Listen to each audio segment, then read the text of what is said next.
Dukun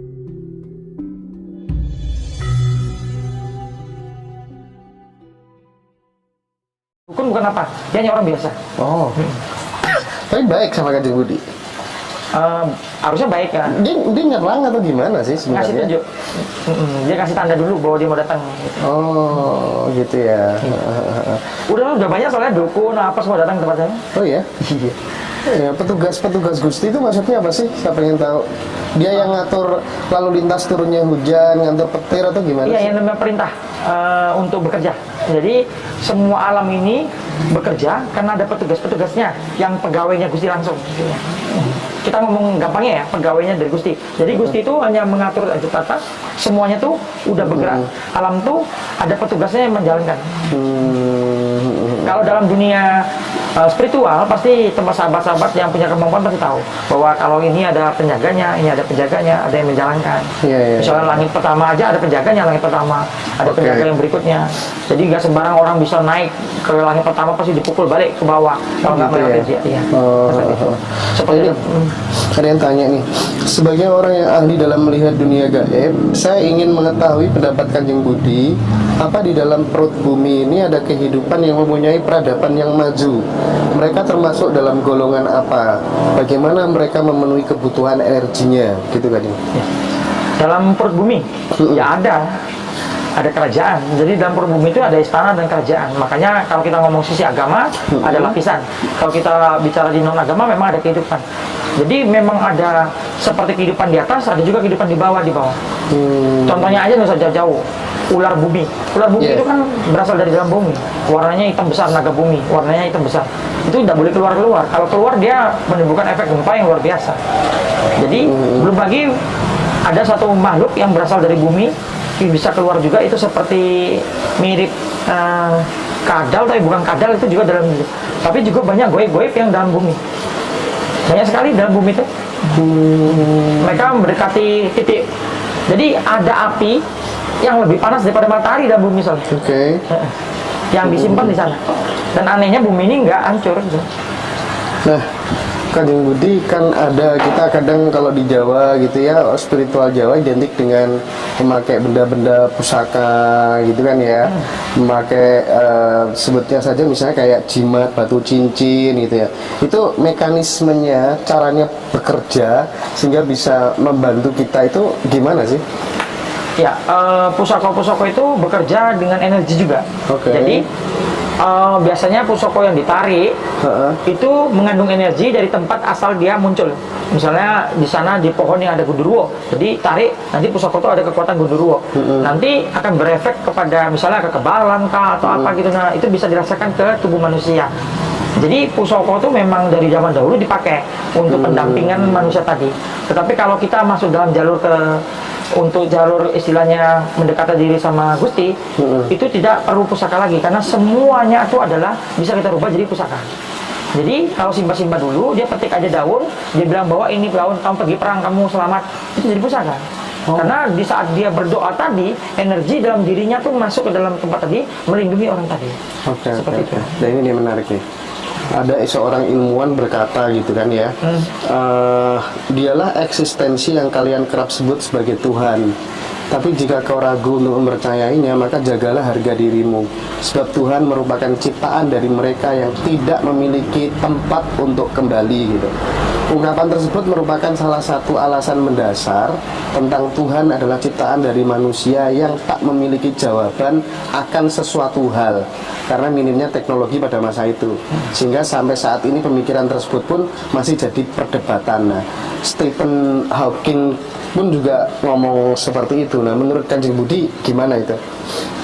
Jadi kalau dia udah bicara gini, dia akan menyentuh kedapan yang disebut partikel yang tidak diketahui atau partikel Tuhan. Nah, susahnya ini di dalam YouTube kita ini kan sebagian separuh dari orang beragama dan tidak beragama. Jadi kalau saya kupas ini menimbulkan dampak yang besar nanti. Iya. Jadi kita harus hati-hati ya, Kanjeng Budi ya. Ya, memang ada peneliti dari luar negeri datang, dia nanya tentang partikel unknown atau partikel yang tidak diketahui atau disebut partikel Tuhan.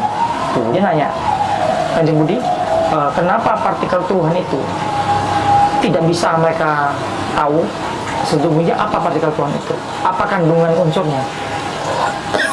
dia bertanya itu, saya berpikir apakah saya jawab atau tidak, karena mereka menggunakan alat tidak bisa mengetahui tentang apa itu cahaya itu. Jadi intinya itu cuma cahaya yang tidak diketahui, yang mengandung tenaga yang tidak diketahui. Itu kenapa mereka sebut partikel Tuhan atau partikel yang tidak diketahui. Dan itu bisa muncul di mana aja ditangkapnya partikel itu.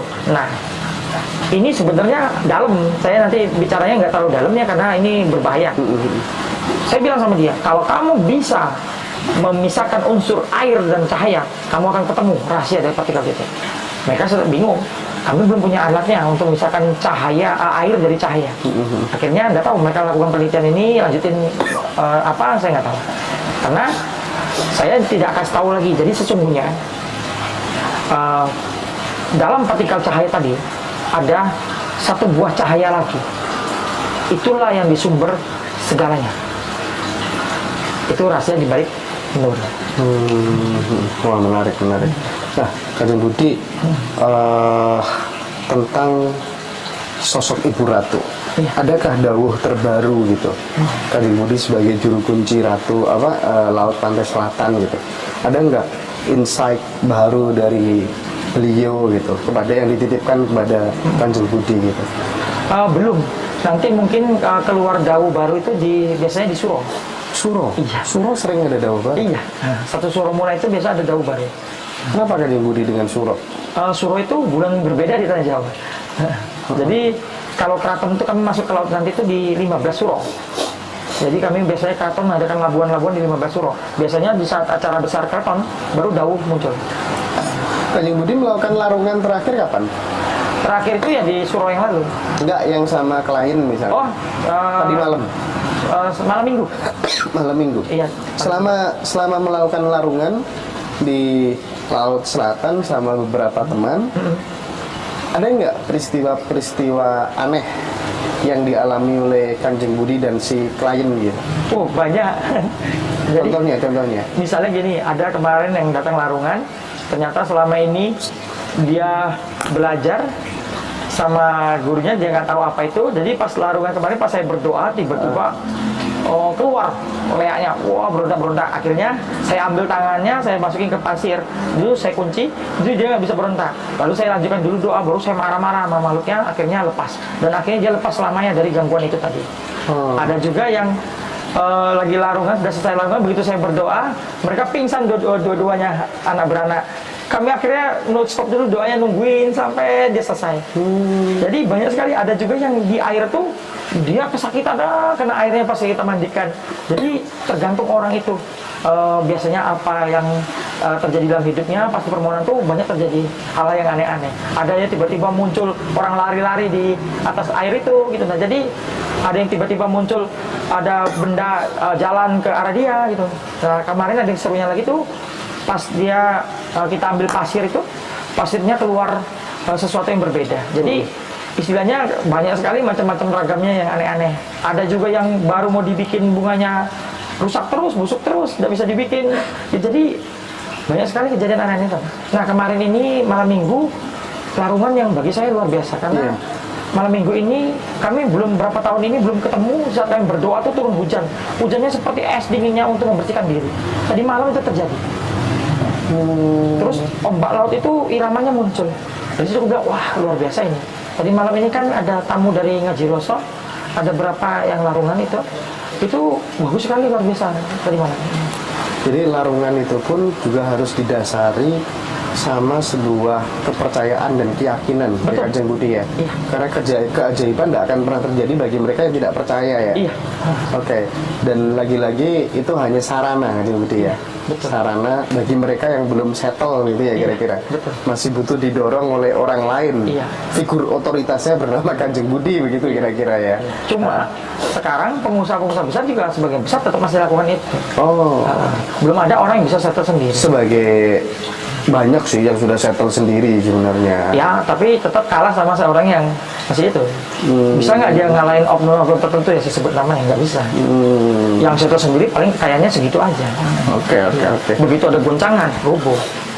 Berarti larungan yang bisa membuat kaya, bukan pikiran ya? Ada juga. Atau gimana? Ada juga. Atau kekuatan Ratu Pantai Selatan? Ya, pikiran. Jadi kita bedain, pikirannya tetap mau bisa bikin dia kaya. Tetapi kan pikiran aja tidak bisa bikin dia kaya kalau tidak ada sarana yang dia lakukan. Nah, sarana yang dia lakukan tuh, jadi gini loh, manusia tuh bisa berpikir. Tapi kan kalau cuma pikiran aja, jadilah si pemimpi, si penghayal yang cuma tidur merokok menghayal. Gitu, kayak gitu. Jadi tetap harus ada larungan. Larungan itu sudah terjadi turun-temurun. Kalau tidak ada tradisi dari Ibu Pantai Selatan, tidak ada Mataram Islam. Bagaimana jayanya Mataram Islam? Jadi sampai sekarang pengusaha-pengusaha besar itu ya masih ada. Beda-beda. Ada yang di sini, ada yang di ujung kulon, ada yang di mana. Itu beda-beda. Karena ketahuannya perusahaan tadi itu yang memang ada berkah leluhur atau berkah, istilahnya kalian ngomong berkah leluhur lah ya, berkah leluhur dan lain-lain tuh mereka bisa bertahan saat adanya goncangan alam. Waktu tahun 2008 dengan goncangan ekonomi yang silent killer itu kan banyak yang rubuh. Tapi beberapa yang punya itu potensi itu dia tidak rubuh. Ya kan karena itu masuk ke belief, Pak. Jadi ketika sesuatu menjadi sebuah program bawah sadarnya, nggak perlu larungan pun, cukup dia membaca amalan tertentu. Saya punya teman, ya satu bulan itu gajinya 2,3 M. Dia hanya modal apa? Dari muda dia didoktrin sama gurunya, ya kan? Dia hanya wirid ini setelah habis sholat gitu, dan dia percaya utuh tanpa ada keraguan gitu. Nah, dia satu bulan bisa dapat 2,3 M, kerjanya hanya jalan-jalan ya dan nolong orang, dan dia rahasianya cuma itu aja gitu. Ada temen juga yang dia rahasianya cuma menghindari dosa. Jadi karena dia punya guru, gurunya bilang kalau pengen rezekimu banyak, berlimpah, jangan bikin dosa. Itu ketika sudah menjadi program, dia sekarang punya perumahan banyak tanpa larungan kan. Artinya sesuatu ketika sudah menjadi belief dan program, kan itu sebenarnya. Meskipun dia larungan sendiri, tapi kalau kemudian dia nggak ada program, nggak ada keyakinan di situ kan percuma juga. Iya. Cuma masalahnya yang Om Hendra bilang itu kan istilahnya ya seperti itulah yang terjadi di beliefnya dia. Memang benar semuanya belief, tapi tradisi yang ada tanah Jawa ini menimbulkan belief ini tidak bisa dipisahkan dengan masyarakat Jawa, masyarakat Indonesia. Yang Om Hendra bilang itu kan ya orang yang biasa. Yang datang ke larungan ini kan orang punya harta triliunan. Jadi mereka tuh kan ada ketakutan hilangnya harta itu. Om Hendra tahu nggak uang triliunan yang bank bisa pegang? Itu bagaimana kalau bank kolaps? Apa yang terjadi? Terus bagaimana kalau ada goib, misalnya orang pakai goib rampok bank itu, apa yang terjadi? Jadi kan pernah nggak apa tuh namanya Elon Musk, Bill Gates datang ikut larungan gitu, ada nggak cerita itu? Oh, kalau kira-kira? Elon itu tidak ada. Iya kan? Tapi pentolan Indonesia ada. Iya, artinya kan tetap semuanya masuk ke belief. Iya kan, Yang Budi ya. Betul, tapi tetap tradisi ini tidak bisa ditinggalin. Jadi kalau Mendra tinggal di tanah Jawa, Indonesia, kita nggak bisa gini aja lah. Bisa nggak presiden orang pemimpin Indonesia lepas dari tradisi yang ada, walaupun beliefnya masuk yang lain, kan nggak bisa. Memang belief juga, tapi maksudnya ini tidak bisa ditinggalin. Gitu. Jadi kalau Mas Hendra tadi bilang ini kan Mas Hendra masuknya ke belief agama. Yang tadi wirid dan lain-lain. Kalau saya kan beda, saya ini pembawa tradisi Jawa, jadi saya masuk ke belief tradisi Jawa. Makanya Mas Hendra kalau nembak yang sana, itu monggo Mas Hendra di enggak sih. Gitu. Enggak. Saya tradisi Jawa soalnya. Jadi belief itu universal. Saya memahami belief itu universal. Cuman contoh yang saya sampaikan tadi memang dia basicnya adalah agama gitu. Iya, itu makanya ada teman itu yang dia beliefnya dengan menolong orang sebanyak-banyaknya. Itu teman-teman saya pribadi gitu ya, teman saya pribadi gitu, proyeknya tiap minggu 1,3 M dan lain sebagainya gitu kan ya. Nah itu karena sudah masuk menjadi program gitu loh, maksud saya gitu. Betul. Jadi saya tidak percaya kalau kemudian orang nggak percaya larungan, ya nggak percaya larungan, itu tidak menjadi sebuah belief dan menjadi sebuah program, kan percuma gitu loh.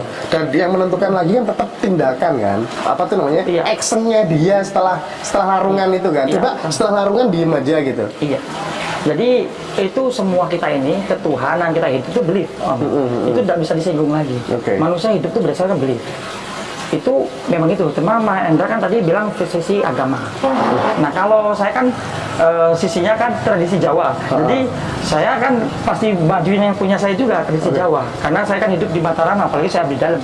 Kami Om Hendra kan bawa ke versi Arab yang ini, oke kita akui juga sama-sama. Tapi kan kami tradisi Jawa, kalau Om Hendra bilang seperti itu saya iyain, nanti kan yang ini udah mental gitu. Nah jadi belief itu udah semua manusia belief.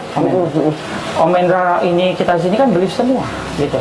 Jadi enggak, saya ingin meluruskan gini loh Kanjeng Budi. Jadi ketika kemudian mau larungan, ya kan, mau sedekah bumi, mau sedekah laut, ketika kemudian itu sudah menjadi program di dalam pikiran, itu utama manusia belief. Itu udah nggak bisa disinggung. Belief itu, belief itu semua manusia itu belief. Nah, saya nggak bisa nerima itu ketika kemudian kalau nggak larungan, tetap nggak bisa sekaya ini. Itu bagiku, saya tidak ketemu benang merahnya gitu, karena saya keliling kemana-mana banyak melihat orang kaya ya itu nggak larungan juga kayanya luar biasa gitu. Jadi artinya ini hanya satu opsi ketika itu kemudian menjadi sebuah program, sudah masuk ke dalam program pikirannya kan. Saya kan nggak setuju Pak Hendra karena saya ini dari tradisi. Kalau saya setuju Pak Hendra, mentahlah yang tradisi saya ini. Saya dari keraton Pak Hendra. Kalau nggak ada Mataram Islam, nggak ada berkembang di tanah Jawa ini. Jadi belief itu bisa disinggung. Semua manusia itu berhubungan dengan belief. Ke Tuhan tuh belief. Gitu. Nah, tradisi ini yang Pak Hendra jurusin tadi tuh, saya nggak mau disetir Pak Hendra untuk pola pikir. Yang ini kami tradisi, saya di dalam, saya mempertahankan tradisi saya. Kalau saya setuju tadi, mentah yang tradisi saya. Gitu, maksudnya setujuin tadi itu gimana maksudnya? Yang pola pikir Pak Hendra yang belief ke agama tadi, yang apa makhluk jiwirit dan lain-lain. Bukannya memang pada kenyataannya seseorang itu hidup sesuai dengan program yang ada di pikiran. Nah, itu saya bilang, belief nggak usah disinggung lagi Pak Hendra. Belief nggak usah disinggung lagi karena semua manusia hidup dengan belief, kepercayaan. Nah, tapi jangan singgung ke dalam tradisi. Gitu. Tapi kan Kanjeng Budi tadi mengatakan bahwa ketika seseorang yang larungan sama nggak larungan itu kekayaannya tetap berbeda gitu. Nah ini hasil apa kira-kira? Hasil subjektivitas aja yang dilihat Kanjeng Budi. Yang saya lihat di tanah Jawa, yang terjadi seperti itu. Gitu. Karena mereka yang larungan ini kan bukan uang kecil. Mereka itu yang punya aset triliunan. Rata-rata mereka udah pentolan perusahaan besar. Jadi ini mohon maaf Pak Hendra ya, saya abdi dalam soalnya. Saya hidup dalam tradisi. Nah, ketika orang misalnya dia tidak punya program di dalam pikirannya bahwa larungan, meskipun dia adalah orang Jawa, tapi di dalam benak pikirannya dia nggak ada program itu. Larungan mah apa tuh namanya, nggak ada gunanya buat saya misalnya gitu ya, dia akan menerima manfaat dari larungan itu nggak menurut Kanjeng Budi ini? Makanya Pak Hendra kan tidak tahu apa cara, tidak semua orang larungan diterima. Karena saya kan tahu orang itu percuma atau tidak akan ikut larungan. Karena kalau orang nggak percaya buat apa? Gitu. Karena kayak agama, Om Hendra agama apa sekarang? Percaya agamamu, kan tidak bisa apa saya sama orang lain. Gitu. Jadi kalau belief itu dosa ngomong. Semua manusianya hidup dari kepercayaan. Loh, enggak, tapi kan ketika orang larungan, tapi dia kepercayaannya dia tidak selaras, antara spiritual dan ritualnya tidak selaras, kan nggak ada gunanya toh? Iya, makanya kan aku udah bikin larungan untuk mereka.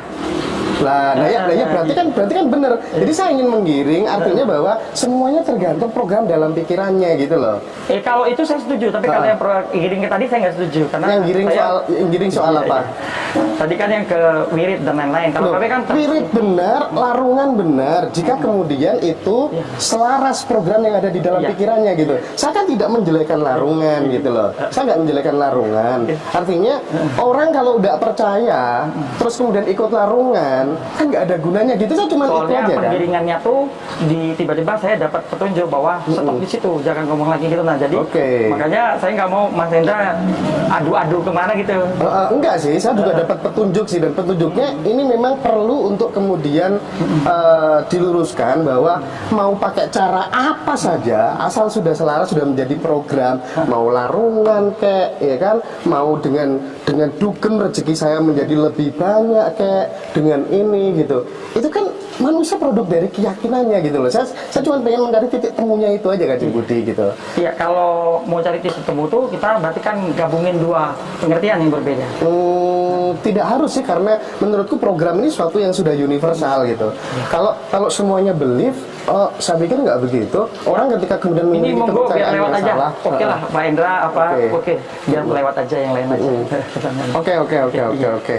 Jadi ini ini apa tuh namanya? Ini saya tanyakan karena kemudian saya tidak pengen kalau kemudian dijustifikasi hanya dengan ritus-ritus tertentu saja orang hidupnya bisa berubah gitu.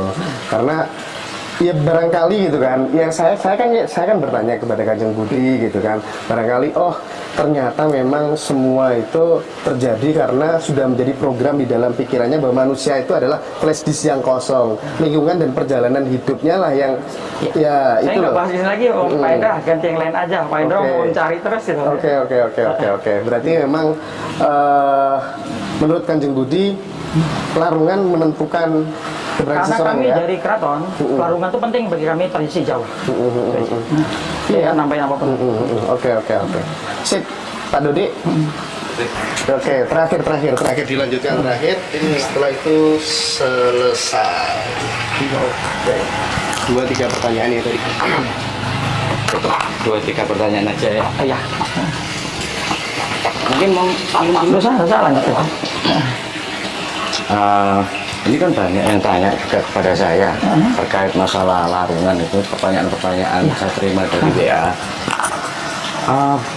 Pak Admin, saya mau tanya, kalau ikut larungan itu tingkat keberhasilannya berapa persen? Itu kan saya tidak bisa kalau Iya, itu secara menjawab secara matematis. Betul.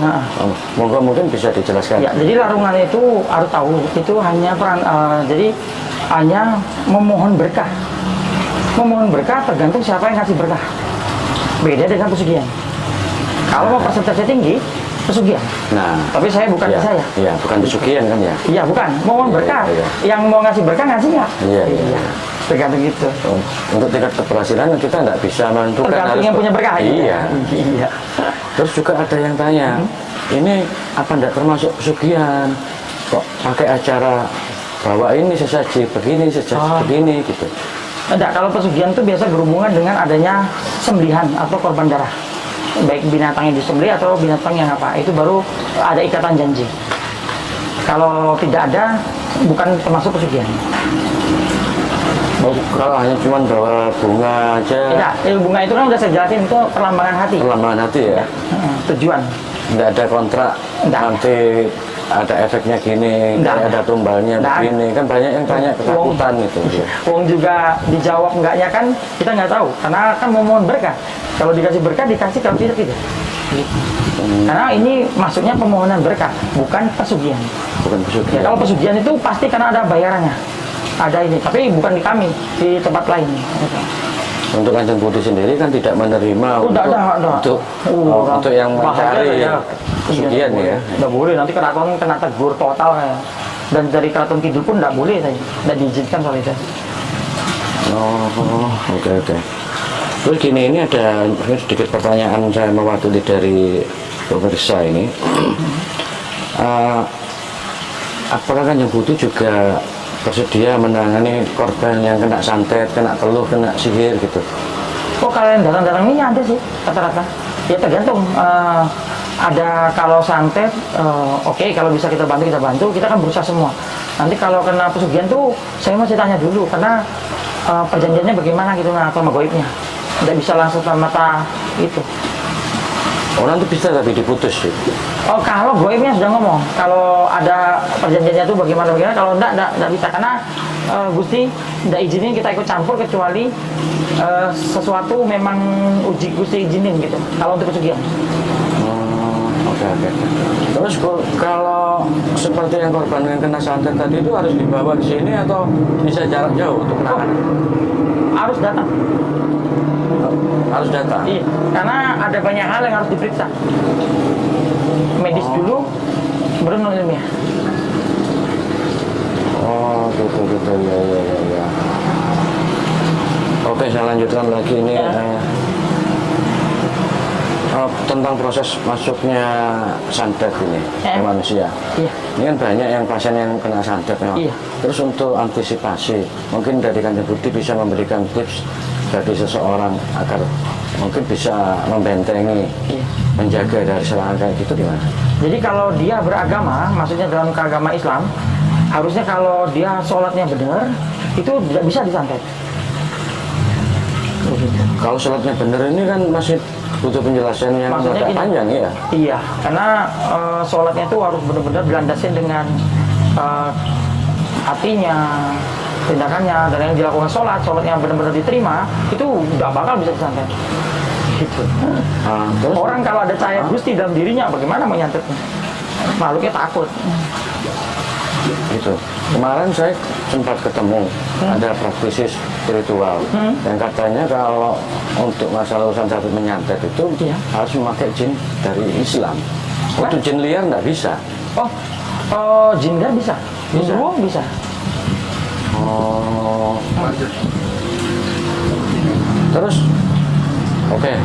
Ini berhubungan dengan orang yang misalnya tadi kan yang harus rajin sholat tuh. Terus untuk misalnya orang yang nggak punya agama gitu kayak gitu gimana? Kalau nggak punya agama, dia dituntut dari kitab hati, namanya kitab hati. Jadi kalau dia melakukan yang di hatinya baik, itu akan terlindungi. Tapi kalau dia melakukan di hatinya tidak baik, ya dia bisa lepas dari perlindungan itu. Jadi perlindungan Tuhan tuh ada di saat hati manusia tuh melakukan sesuatu yang baik, itu muncul. Makanya ada orang yang baik hati, memang benar-benar baik, yaitu dia terlindung sendiri. Goib tidak bisa dekat. Kalau dalam konsep Jawa kan, keilmuan Jawa itu kan kita mengenal seluruh papat, katanya yang selalu menjaga, mendampingi. Kalau menurut Kanjeng Budi, apakah orang yang istilahnya laku Jawa itu tetap otomatis nanti akan bisa terhindar dari korban-korban serangan santet kayak gitu? Karena sudah dilindungi dari sedulurnya tadi. Ya kalau itu beradu, kuat mana makhluknya atau sedulurnya, itu tetap balik beradu. Kalau dia misalnya punya kemampuan sebelum papat, kalau kekuatannya datang lebih besar ya, kalau lebih kuat daripada itu ya tetap kena. Gitu. Oh gitu. Karena Ya. kekuatan itu tetap yang tertinggi cahaya, baru nggak bisa. Gitu. Kalau ngomong yang kekuatan tertinggi itu cahaya kan berarti konotasinya kan berarti Tuhanan lagi. Iya, bukan ketuhanan sih, maksudnya Gusti. Iya, Gusti. Terus kan untuk metode orang yang berbuat sihir itu kan jauh dari arah ke sana. Tapi kenapa kok sepertinya Gusti kan cenderung mengiyakan saja, gitu ya? Iya kan terjadinya santet ini ada, lihat dulu sebab akibat. Orang kecewa dia baru ke dukun. Nah, Orangnya mungkin nyakitin dia baru ke dukun. Atau Iya. dia iri, dia baru pasti ada sebab akibat. iya, iya. Jadi kalau kita lakunya bagus ya nggak bakal santet orang. Begitu. Tapi kan ada juga karena dalam dunia ini kan ada ini dari beberapa yang tanya ke saya. Ketika dia dalam suatu perusahaan, dia karyawan, pegawai di situ, dia kan mendapatkan karir yang sangat cepat, Nah, karir pekerjaannya. Dia lakukan dengan baik, tulus hati, nggak pakai istilahnya mencari muka, Iya. gitu. Tapi tetap aja ada dari rekan-rekan kerjanya yang ingin menjatuhkan dengan cara kayak gitu. Berarti kan meskipun orang berbuat baik kan tetap aja punya potensi kayak itu. iya maksud saya itu masuk dalam sebab akibat. Karena dia menonjol di perusahaannya itu muncullah akibat ini tadi. Tetap masuk dalam lingkaran sebab akibat. Tidak ada yang tanpa sebab akibat. Berarti memang bukan patokan ya, kalau itu orang baik ya tetap aja bisa berarti. Iya, karena baik ada karma baik, ada baik karma nggak baik bisa muncul. Jadi baik itu relatif toh. Jadi sebab akibat itu yang penting. Jadi karena dia menonjol di kantor lebih dekat sama bos, gaji lebih tinggi, marah lah yang ini. Pasti mereka akan lakukan hal produknya. Tapi jangan salah, nyantet itu nggak gratis, mahal biayanya. Jadi orang itu harus benar-benar mahal gimana baru berani ngeluarin dana sebesar itu. Besar loh biaya saat itu mana ada 15 juta lebih. Lebih dari 15 Tapi juta. nyantet nyembuhin orang ngasih seenak perut gitu lah. Tapi nyantet itu mahal. Makanya kalau orang udah nyantet itu memang dukun mana mau kerja kalau nggak dibayar gitu. Karena dia ngeluarin daya upaya besar, resikonya besar. Kalau untuk nyawa lebih mahal lagi bayarannya. Seperti itu. Makanya kadang-kadang dunia ini aneh. Kalau orang sembuh kadang-kadang ngasih 50.000 ke orang. Padahal Iya, untuk pembebasan itu tuh orang yang nyantet aja keluar duit lebih banyak. Gitu.